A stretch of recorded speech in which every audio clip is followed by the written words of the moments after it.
Siria está aquí, a 8 horas de avión de España. Es la mitad de grande y su población se concentra aquí. ¿Por qué? Porque toda esta zona es un enorme desierto, pero un desierto muy importante.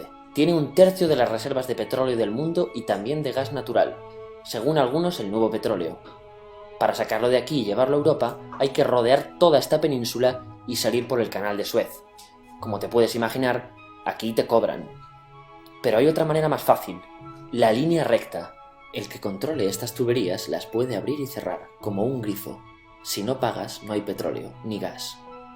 Esta región es la polla. La civilización en el planeta empieza en 3 sitios y este es uno de ellos. Mesopotamia, aquí. Sumer, que te sonará menos, pero es el puto inicio de todo. Aquí también. ¿Recuerdas la Torre de Babel de la Biblia? La hicieron estos tíos. Egipto, aquí. Siempre ha sido un punto de contacto entre Oriente y Occidente, dando a Asia salida al Mediterráneo. Quizá por eso aquí nacen las principales religiones monoteístas, el judaísmo, el cristianismo y el islam. El islam es el último que llega y de hecho acoge a las dos anteriores. Adán, Noé, Moisés, Jesucristo son considerados profetas islámicos. Bueno, al grano. Como la zona es la hostia, todos han querido controlarla y siempre ha estado dentro de algún imperio. Persas, griegos, los romanos. El imperio romano termina partiéndose en dos, y finalmente solo sobrevive esto. Ahora es cuando la última religión monoteísta, el Islam, construye su propio imperio. ¿Te acuerdas de las cruzadas? Bueno, pues son los europeos cristianos intentando recuperar esta zona de la que estamos hablando. Los últimos en llegar son los turcos, que ojo, no vienen de Turquía, sino de a tomar por culo en Asia, junto con Gengis Khan. Lo conquistan todo y fundan el Imperio Otomano. El Imperio Otomano se queda ahí hasta la Primera Guerra Mundial, 600 años. Cuando acaba la Primera Guerra Mundial, aparecen pequeños países donde antes estaba el Imperio Otomano, y por primera vez vemos a Siria en un mapa. Hasta ahora la habíamos dibujado para no perdernos. ¿Y quién se inventa esos países? Lo que te voy a contar es alto secreto. Bueno, lo era en 1916. Este súper secreto se llama Acuerdo de Sykes-Picot. Los franceses y los ingleses no podían derrotar solos al Imperio Otomano. Solo podían si les apoyaba la gente que vivía dentro, en su mayoría árabes. ¿Cómo se los ganaron? Pues les prometieron la Gran Arabia, un país solo para ellos. El único problema es que era un timo. Antes de seguir, recuerda una cosa. Los árabes son un pueblo, pero no una religión. O sea, un árabe puede ser musulmán, puede ser cristiano, y antes del Islam parece que hubo tribus árabes con tradiciones judías. Bueno, pues a los árabes no les dieron ese único país que les habían prometido. En su lugar, franceses y británicos crearon muchos países pequeños. Estos países, obviamente, no eran países de verdad, sino zonas bajo su control con gobernantes puestos por ellos. Durante este tiempo hacen lo que quieren con la zona. Recuerda que hay petróleo. Siria, aunque no tiene grandes reservas, tiene fácil salida al mar, y Francia, que es la que se ha quedado con Siria, se lo da a compañías extranjeras. Después de la Segunda Guerra Mundial, los europeos se van. En el caso de Siria, son echados a patadas. Pero antes de irse, crean otro estado, Israel. No es el momento de hablar de ello, pero es un estado muy polémico que sus vecinos no reconocen. La prueba es que nada más irse los británicos, todos estos estados lo atacan. La zona, a partir de ahora, va a ser una puta bomba de relojería. ¿Y mientras qué pasa en Siria? Bueno, pues no es muy estable. Tiene golpes de estado constantes. En esa época aparece en Siria una ideología que se hace con el control y se expande por el mundo árabe, el Ba'ath. Esta ideología mezcla el antiguo sueño de una sola nación árabe con ideas socialistas. Y algo muy importante, es laica, o sea que no es religiosa. Siria se llega a unir con Egipto, un país con el que no tiene frontera. Pero no es algo raro, muchos de estos países intentan hacerlo también. Como recordarás, a esta gente se le había prometido un solo país y las ganas las seguían teniendo. Pero la unión falla. En este tiempo Egipto les convence para nacionalizar el petróleo. En Siria, Al-Assad, el padre del Assad de ahora, se convierte en jefe del estado Ba'ath. En Irak, también Ba'ath, comienza a ganar fuerzas Saddam Hussein. Las diferencias entre ambos países dividen a los partidos Ba'ath de otros países en pro-Siria o pro-Irak. Ahora ocurre la Guerra Fría. El mundo se divide en dos, o eres de Estados Unidos o de la Unión Soviética. Son años muy movidos en los que se pegan constantemente con Israel, invaden su vecino Líbano y comienza una oposición islamista al régimen Ba'ath de Assad, los hermanos musulmanes. Vale, volvamos atrás un momento. Recuerdas que la mayoría de árabes eran musulmanes, ¿verdad?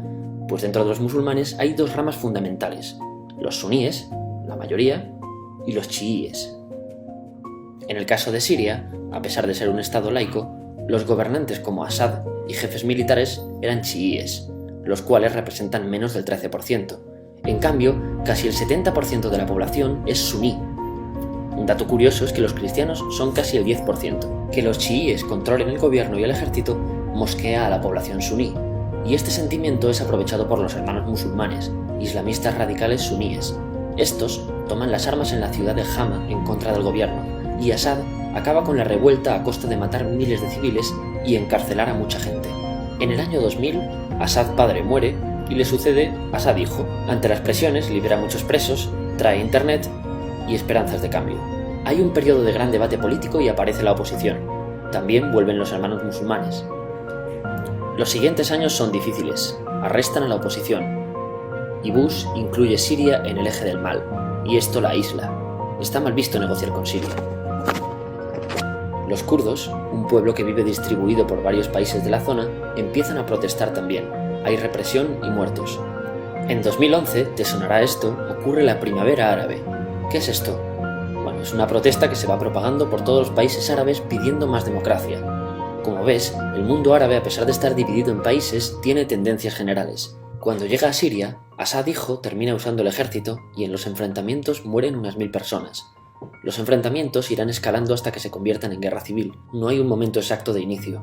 Lo importante es que hoy en día hay numerosas facciones en juego. Vamos a verlas.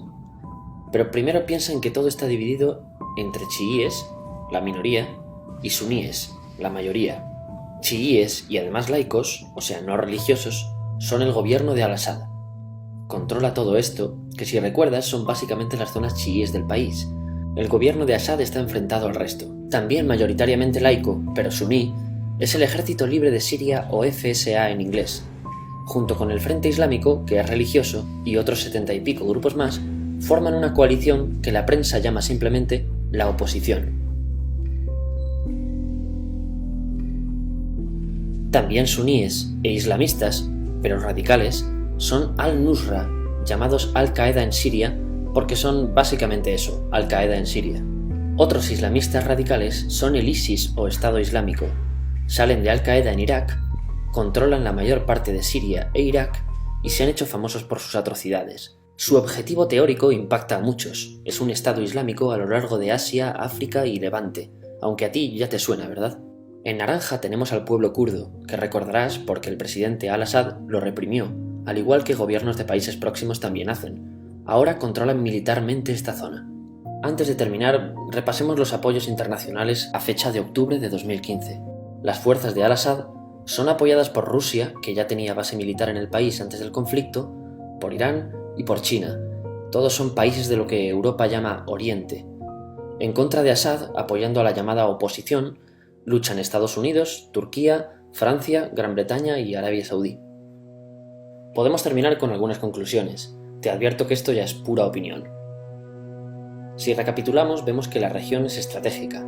Por su situación privilegiada, todos la quieren.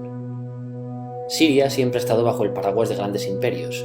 Piensa que hace 100 años la actual Francia era Francia, Gran Bretaña era Gran Bretaña, pero es que hace 200 también, y hace 300 también, y hace 400 también. En cambio, Siria solo es Siria desde hace menos de 100 años, y solo se gobierna a sí misma desde hace poco más de 50. Además, jamás decidieron sus fronteras, se las impusieron.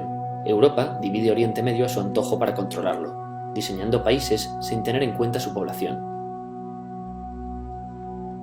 Muchos historiadores dicen que todo pueblo tiene la necesidad de manejar su propio destino, pero estos ingredientes que hemos visto juegan en contra de proyectos como la Siria Ba'ath, que encima usa la represión para mantenerse. En última instancia, producen una guerra civil. En este contexto no es extraño que aparezcan actores que se alimenten de la desesperación, el sentimiento suní de opresión y la visión de Occidente como invasor. ISIS usa la identidad árabe y la mitología de antiguos imperios. Cuando quieras entender el presente, pregúntate: ¿y el pasado?